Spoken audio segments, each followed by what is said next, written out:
कहानी है सरिता की, जो एक छोटे से गांव में अपने पति केशव और 4 साल के बेटे बंटी के साथ रहती थी। अरे सुनती हो? अरे कहाँ हो? जी आई। क्या हुआ जी, बड़े खुश लग रहे हो? अरे बात खुशी की ही है। अपने सरपंच जी के बेटे का लगन होने वाला है। हमें भी न्योता दिया है उन्होंने, तो तैयार रहना। अरे वाह, पर इतने बड़े घर की शादी है तो थोड़ा ठीक से चलना होगा ना। हाँ वो तो है, वहाँ शहर के भी बड़े बड़े लोग आएंगे। और खाने के लिए भी बहुत कुछ होगा वहाँ। चलो, अपना बंटी बड़ा खुश हो जाएगा। हाँ सही कहा। सरिता गांव के सरपंच रामलाल के बेटे की शादी को लेकर बहुत उतावली थी। कुछ दिनों बाद शादी का दिन भी आ गया।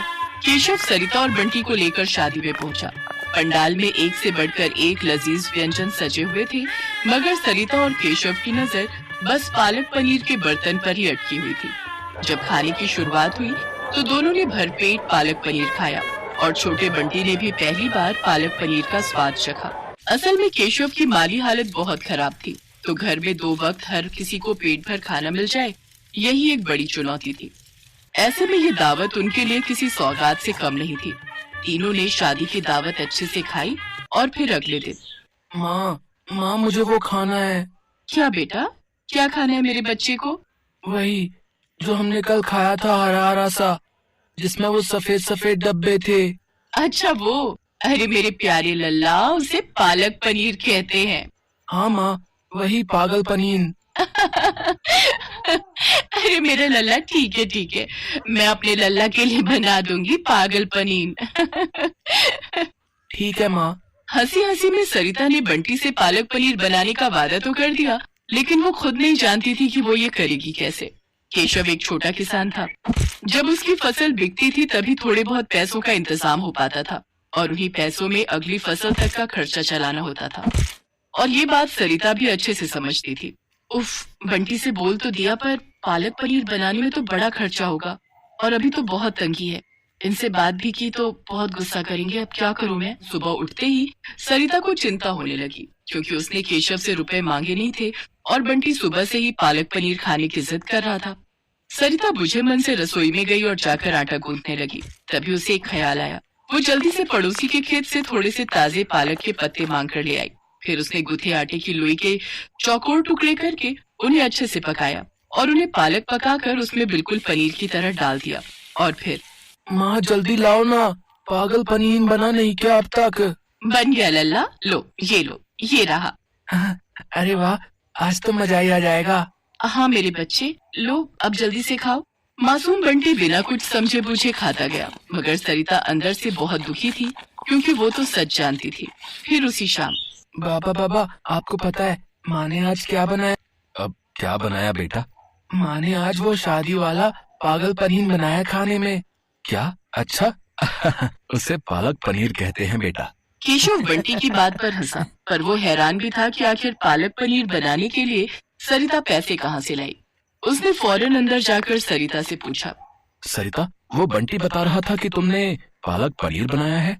जी मैं लाओ, थोड़ा सा हमें भी चखा दो फिर। सरिता को कुछ समझ नहीं आ रहा था कि वो केशव को क्या कहे, तो फिर उसने बिना कुछ सोचे समझे केशव के सामने भी वही पालक की सब्जी लाकर रख दी, जिसमें पनीर की जगह आटे के चौकोर टुकड़े थे। पहला निवाला खाते ही केशव को सारी बात समझ में आ गई। उसने कुछ नहीं कहा, लेकिन जब उसने सरिता की तरफ देखा तो उसकी आंखों में आंसू थे। केशव ने उसी वक्त खाना छोड़ा और घर से बाहर निकल गया। केशव के इस तरह के बर्ताव से सरिता और ज्यादा डर गई। वो और रोने लगी। फिर कुछ देर बाद केशव घर वापस आया तो उसके हाथों में एक थैला था। केशव के हाथों में पनीर, क्रीम और बाकी मसाले थे, जो उसने मुस्कुराते हुए सरिता को थमा दिए। वो सारा सामान उधार लेकर आया था। उस दिन सरिता ने भी पूरी मेहनत और सावधानी के साथ पालक पनीर बनाया। जब तक पालक पनीर बनकर तैयार हुआ तो केशव और बंटी वही रसोई में बैठे सरिता को बड़े ध्यान से देखते रहे। और फिर जैसे ही सरिता ने असली पनीर के साथ पालक पनीर उन दोनों को परोसा तो दोनों के चेहरे खिल गए। पहला निवाला खाते ही बंटी सीधा जाकर अपनी माँ के गले लग गया। ये वाला पागल पनीर तो शादी वाले से भी बहुत अच्छा है माँ। सच में सरिता, बंटी बिल्कुल सही बोल रहा है। तुमने तो कमाल कर दिया। अब मुझे लगता है अब तुम्हारा ये पालक पनीर ही हमारी किस्मत पलटेगा। जी मैं कुछ समझी नहीं, आप कहना क्या चाहते हो? देखो, मैं कई दिनों से खेती छोड़कर एक ढाबा खोलने के बारे में सोच रहा था। खेती की जमीन तो है ही अपने पास, उसी में एक छोटा सा ढाबा चलाने के बारे में सोच रहा था। लेकिन बस ये नहीं समझ पा रहा था कि अच्छा खाना बनेगा कैसे, जो लोगों को पसंद भी आए और खाना बनाने के लिए किसी को मजदूरी भी ना देनी पड़े। लेकिन अब सब समझ में आ गया है। तुम चलाओगी ढाबा और मैं और बंटी करेंगे तुम्हारी मदद। केशव की बात सुनकर सरिता की आंखों में खुशी के आंसू आ गए। उसे खाना बनाने का हमेशा से शौक था, लेकिन पैसों की कमी के चलते वो इस शौक को कभी आगे नहीं बढ़ा पाए।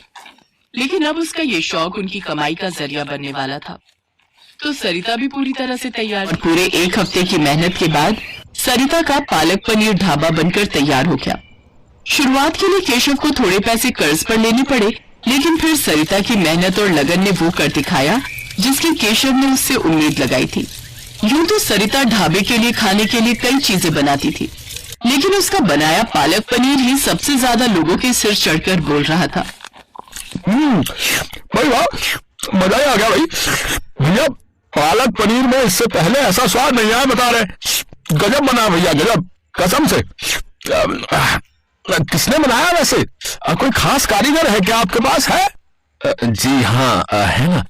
और वही इस ढाबे की असली मालकिन भी है। वो मेरी पत्नी सरिता, उसी ने बनाया है सब कुछ। अरे वाह,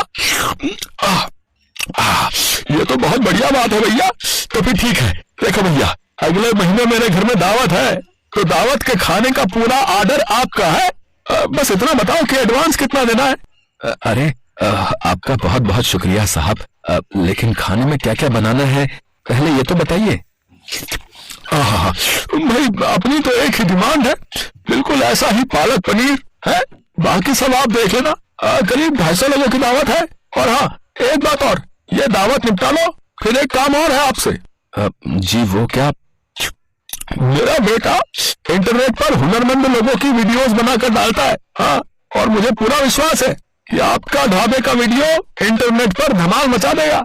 सरिता के बनाए पालक पनीर और उसके ढाबे को अब पहचान मिलने जा रही थी। केशव और सरिता बहुत खुश थे, लेकिन सबसे ज्यादा खुश था बंटी। आखिर हर रोज उसका मनपसंद पागल पनीर जो खाने को मिल रहा था उसे।